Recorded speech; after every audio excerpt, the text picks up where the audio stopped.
Hi, in this video I'll be demonstrating how to set up the Rectron MegaPower T1000S inverter. In the box you'll get the instruction manual, the power cable and two plastic handles. Using either a star screwdriver or a hex size 10, I can now unscrew these 4 screws on the top of the unit. And I place the 2 handles on top of the unit and I reinsert the screws one by one. I now screw in the screws one by one.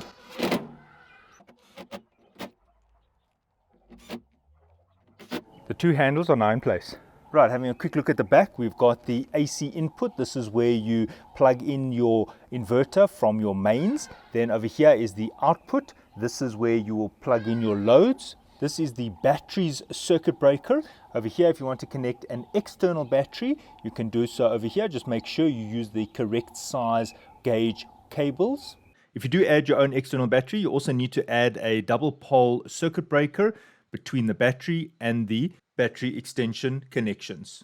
And then there is an option for a solar input. At the back of the unit, there is an AC input protector. If there's a fault on the unit, this should pop out. You just need to press it in to reset the unit. Right, so getting started, the first thing I need to do is plug in my AC mains kettle type plug, the IEC plug, and that goes over there where it says AC input. This side over here can now be plugged into one of the plugs in my home or office. So this is going to be fed by my utility, in this case Eskom or your local municipality. I've plugged it in and nothing happens because I need to lift up the battery switch or the battery circuit breaker. As soon as I do that, I hear the fan blowing and the unit is now powering up automatically. Right, on the front LCD, I can see there it says input and there's a voltage value of 230 volts. That is the voltage supplied from my utility or Eskom, and there you can see there's a little sine wave and a circle telling me the mains is connected. Now from the mains there's a dotted line going over there and a dotted line going all the way along here to the load side. That means that the mains is currently feeding my load. So if I have a load connected, the mains is what is going to feed the load. Now the mains is also feeding an AC to DC converter to charge the battery. At the moment the battery is fully charged. Notice the bar graph here on the battery is at the maximum, showing me the battery is at 100%. You might also notice there's a green LED which is flashing. That is telling me that the battery voltage is at the level which is high enough. So although the manual is quite cryptic, I think the flashing green LED means the battery is full. If the LED goes red, it means the battery voltage is too low or the battery is disconnected. Alright, so at the moment it says 232 volts are being fed into the unit. I'm currently charging the battery. There's very little load. As you can see, there's nothing shown here on the side here. That is because I haven't plugged in any of my appliances. Right, so now what I'm going to do is I'm going to connect some of my appliances.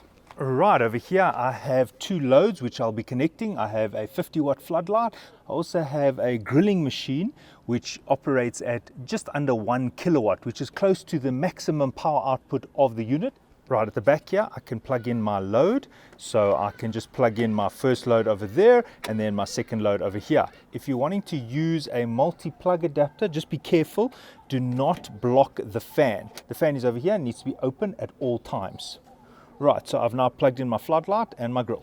Right, so as soon as I plug in my load, they are immediately in the on position because the inverter, when it powers on to the on position. If I specifically want to switch them off, I have to press this switch over here. It's like a pad, and notice that it is now off.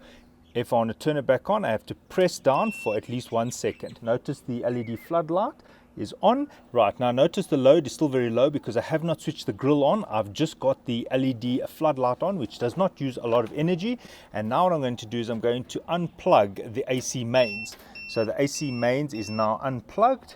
And at this moment, the inverter is doing the inversion process. From the 12-volt battery, it is going to a DC to AC converter. That's the inverter, and it is feeding the load. So I'm now going to have this output of 220 volts at the load. If I plug my mains back in, maybe load shedding is over or the outage is over. So in this case, the supply voltage has returned, load shedding is over or the outage is over, the unit automatically goes back into mains, and then what it will do is it will bypass the inverter. So this means that the mains now feeds the load.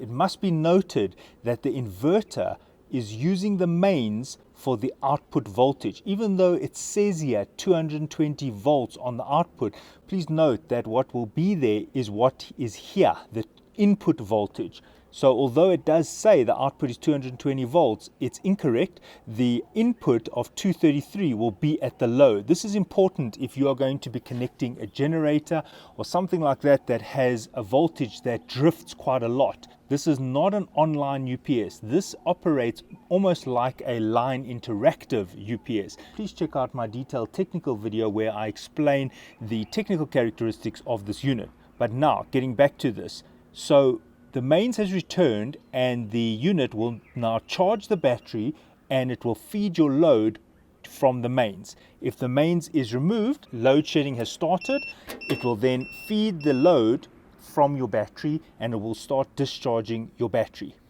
Now when the mains returns, it will then feed the load from the mains. Now I'm going to show you what happens when the unit is loaded with a very high load for this type of unit.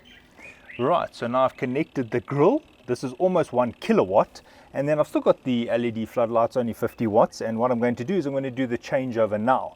Currently it's on mains, and I'm going to unplug, so it's going to be operating directly from the battery.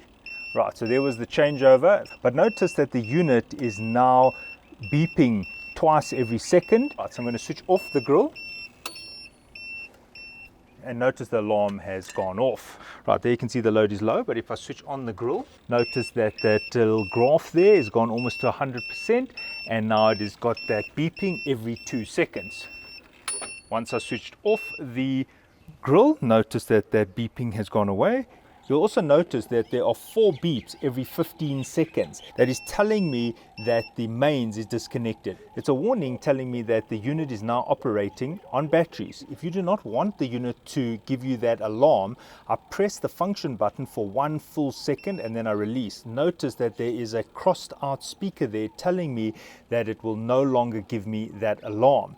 If I want to allow it to give me the alarm, I press and hold for 1 second and the alarm is now going to return. The nice thing about this is the unit remembers that setting.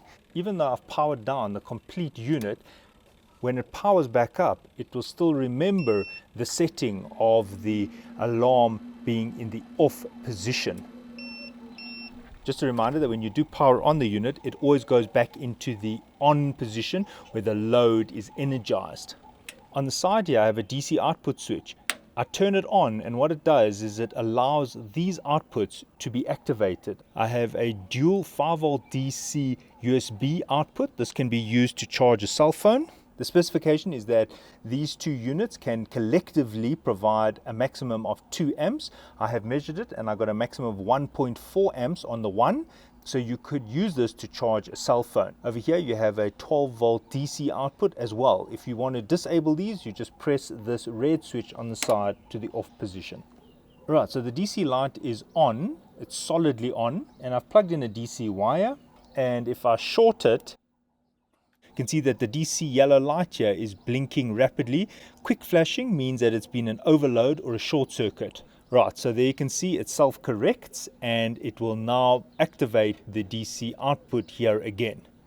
If by mistake you've pressed the function button for too long, in this case 5 seconds, you'll notice that it brings up a menu. It says there 2 and it is flashing. If I press it again for 5 seconds, it will change. It might go to 3.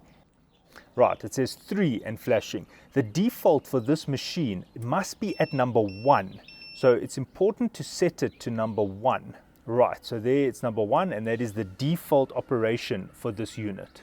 It's important to have it at number 1 because it will charge the battery from mains. If it's set to number 3, what happens is the unit is using the battery as the preferred source. This will deplete your battery quite quickly. You can see there is a mains voltage there, but it is using the battery as the supply. So I'm going to change this to number 1. Right, so I've now set it back to number 1, and the unit will then use the mains as the preferred supply. Right, the unit can be used with a solar input or an external battery. Right, so if I want to switch off the load, I press here and notice the load goes off, and if I want to switch the load back on, I press there and the load goes back on. Please note that this is not an online UPS. What I mean by that is, if it is in this mode here, as you can see, the mains is feeding the load. If there's dirty power or a surge on the input, it will find its way to the output, because this is actually a bypass. Only when it is running off its own battery would I consider it a clean power. Please also note that when the mains goes off and then when it returns, there is some disturbance to the load. Notice that the light actually shows a little bit of a dip in its brightness, showing the changeover. Alright, thanks for watching and cheers.